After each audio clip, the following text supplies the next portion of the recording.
my name's Emma Cowley. I'm a lecturer at the University of Plymouth in podiatry. I've got a special interest in musculoskeletal conditions. So these are conditions of the joints and the muscles and bones of the body.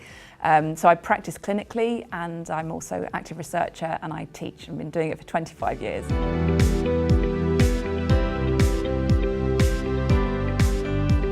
In contrast to discussing how the foot responds to standing, which is a lot about pressure and strain, the foot, when it walks, endures quite high forces. So the faster you walk, or even if you break into a run, speed basically means higher forces. So the faster you walk or run, the higher the force is going through your foot.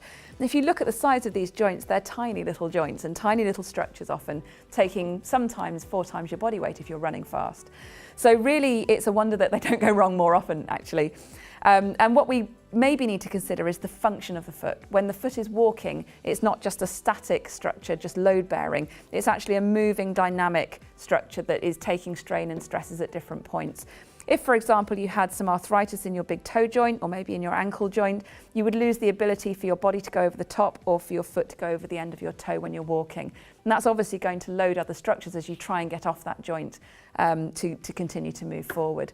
So sometimes insoles and surgery and other therapies as well can really help to alleviate the problems brought about by joint problems in the foot, or maybe torn ligaments and that kind of thing. So very much different conditions will bring about different problems in the foot for those kind of reasons.